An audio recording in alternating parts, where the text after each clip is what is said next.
Hello everyone, चलिए आज की स्टोरी स्टार्ट करते हैं। प्राचीन समय में विद्यार्थी गुरुकुल में रहकर ही पढ़ा करते थे। बच्चों को शिक्षा ग्रहण करने के लिए गुरुकुल में भेजा जाता था। बच्चे गुरुकुल में गुरु के सानिध्य में आश्रम की देखभाल किया करते थे और अध्ययन भी किया करते थे। वरदराज को भी सभी की तरह गुरुकुल भेज दिया गया। वह आश्रम में अपने साथियों के साथ घुलने मिलने लगा, लेकिन वह पढ़ने में बहुत ही कमज़ोर था। गुरुजी की कोई भी बात उसके बहुत कम समझ में आती थी।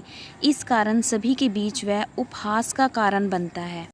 उसके सारे साथी अगली कक्षा में चले गए, लेकिन वो आगे नहीं बढ़ पाया। गुरुजी ने भी आखिर हार मानकर उससे बोला, बेटा वरदराज, मैंने सारे प्रयास करके देख लिए। अब यही उचित होगा कि तुम यहाँ अपना समय बर्बाद मत करो, अपने घर चले जाओ और घर वालों की काम में मदद करो। वरदराज ने भी सोचा कि शायद विद्या मेरी किस्मत में नहीं है और भारी मन से गुरुकुल से घर के लिए निकल गया। दोपहर का समय था। रास्ते में उसे प्यास लगने लगी। इधर उधर देखने पर उसने पाया कि थोड़ी दूर पर ही कुछ महिलाएं कुएं से पानी भर रही थी। वह कुएं के पास गया। वहाँ पत्थरों पर रस्सी के आने जाने से निशान बने हुए थे। तो उसने महिलाओं से पूछा, ये निशान आपने कैसे बनाए? तो एक महिला ने जवाब दिया, बेटी, ये निशान हमने नहीं बनाए।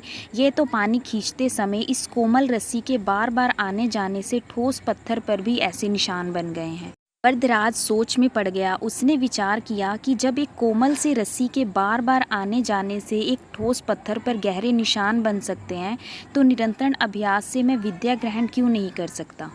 वरदराज ढेर सारे उत्साह के साथ वापस गुरुकुल आया और कड़ी मेहनत की।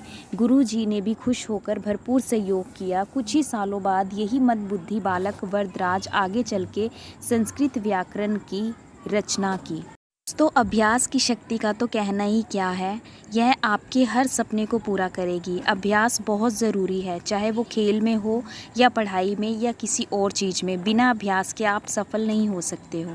अगर आप बिना अभ्यास के केवल किस्मत के भरोसे बैठे रहोगे तो आखिर में आपको पछतावे के सिवा और कुछ हाथ नहीं लगेगा। इसलिए अभ्यास के साथ धैर्य, परिश्रम और लगन रखकर आप अपनी मंजिल को पाने के लिए एकजुट हो जाएं।